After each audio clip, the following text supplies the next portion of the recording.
Now, for an interview from Glasgow, Scotland, is Dr. Kiptoo, who is the Principal Secretary in the Ministry of Environment and Forestry. Dr. Kiptoo, thank you for joining us on the program tonight. How would you describe the nature of the negotiations, and what is Kenya likely to bring back home from Glasgow? Thank you very much, Yvonne, and greetings from the very cold Glasgow here in Scotland.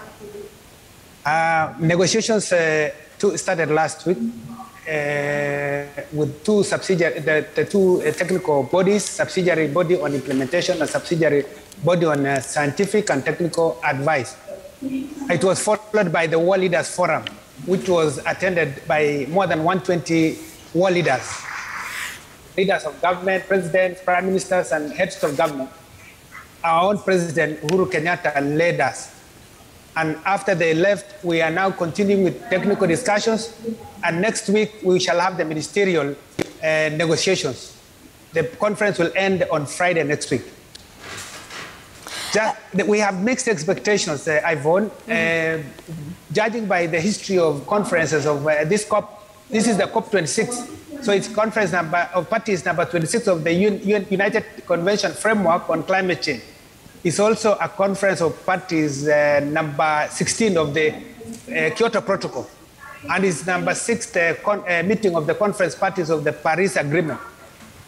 Discussions have been ongoing, but we feel that people fear that maybe it will be like before, where we feel we have made too much talk and less of action. There have been promises made, but they were not fulfilled. There have been commitments which have been made before, but they were not also fulfilled. So what is different this time around? I think that is what you are asking, Yvonne. Yes, because we saw the Cabinet Secretary was quoted in an article in the Daily Nation today saying, and I quote, that the leaders out here are saying we must take action, but when we get into the negotiating rooms, they adopt positions that are the exact opposite of what they're saying. And he ends that quote by saying, how do you relate with someone you cannot trust? So some very strong words there. Would we be hopeful of anything new coming out of Glasgow following what even you have described as well? I think there are issues here around the level of ambition which has been taken. First of all, when you look at the historical polluters, there's the issue of more than the fair share. When we look at their commitments in the what is called NDCs, they don't look like they are strong enough or ambitious enough for them to help us reach the target, the 1.5 degrees target that you ably explained to Kenyans, Yvonne. And this is the issue now being raised about raising ambition, but more important, increasing the action, climate action, and matching it with the finance. I think the pessimism is coming from the fact that 10 years ago in Copenhagen, developed countries agreed to raise $100 billion for developing countries. But we are coming here now by 2021 when that has not been made. Today, we actually got a new delivery plan for the $100 billion to 2023. That is why I think the CS was raising the fact that perhaps we are not really making much progress. But I am optimistic myself in the sense that when I look at the presence of countries like US was last in the COP21. It missed out in other COPs. And we have seen President Biden come back very strongly together with government. And US, as you know, has been a leader, a global leader in many things. And we expect that they are coming back to the Paris Agreement is going to make a difference. So we saw during the World Leaders Forum new commitments, new pledges. Of course, one will ask whether those commitments will be met or not. But we saw $12 billion under the forestry sector. Yeah. Of course, more than 100 countries agreed to stop degradation and deforestation of forests by 2030. And they pledged 12 billion. Yes. All right, Mr. P.S., let me ask you about particularly that. So how is coming back home, how are you going to align our domestic policies to some of those commitments made, like ending deforestation and land degradation by the year 2030, I believe? So what are some of the things we're going to be doing locally to meet that commitment? Considering we have seen efforts like exempting LPG from, VAT in a bid to move people away from sources of energy like firewood, and then we saw VAT being slapped on LPGs. So what are some of the local commitments that we are going to make and aligning with those commitments that we've made in Glasgow? Let me say, Yvonne, that it's not even what we are going to do, it is what we have done. Okay. We have a very good policy framework in place. We started with a climate response strategy. We have our climate change action plan from 2013 to 2022. We have our national adaptation plan from 2016 to 2030. We have our climate change policy.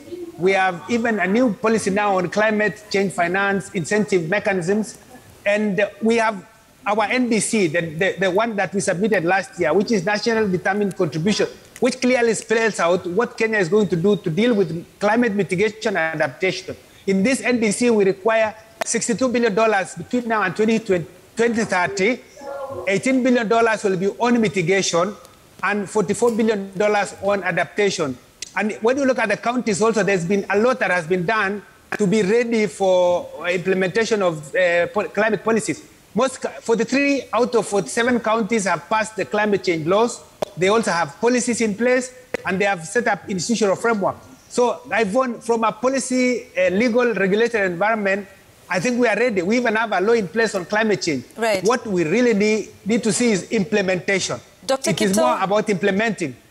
Absolutely, Dr. Kiptoo. I have 1 minute to go. And speaking of implementation, we are receiving monies from various bodies, including that 16 billion shillings that Kenya received from the World Bank just days to the talks in Glasgow for climate change action. What specific interventions do you intend for this money? And what assurances can you give Kenyans today? We know what happens. You know, we hear stories of a lot of money that is pumped into the country.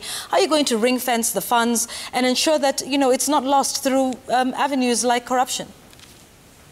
This is a good question. I know everybody is concerned about this, but just to tell you that we are focused on implementing our national strategy on tree planting.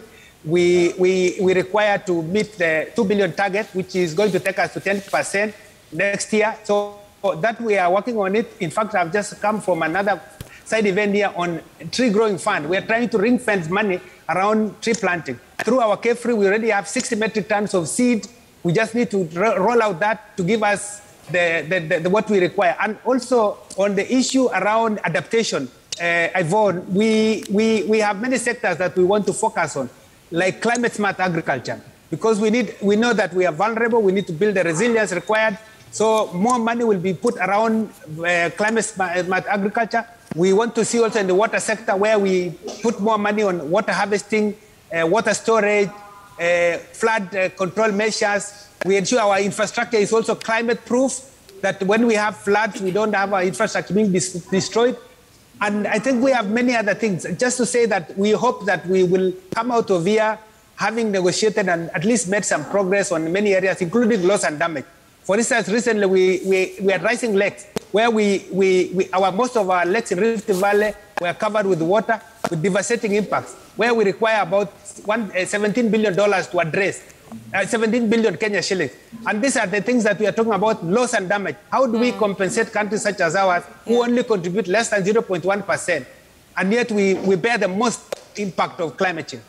Absolutely. Thank you for articulating that. That's Dr. Chris Kiptoo, who is a Principal Secretary in the Ministry of Environment and Forestry, who is attending COP26 in Glasgow, Scotland. Thank you, sir, for your time. I know you had to step away from an event that you are currently hosting for our viewers who might have heard some action taking place in the background. Thank you, Dr. Kiptoo. And in fact, Dr. Kiptoo mentions what's happening in the Rift Valley lakes. And just to let you know that tomorrow and Monday, please look out for a feature from our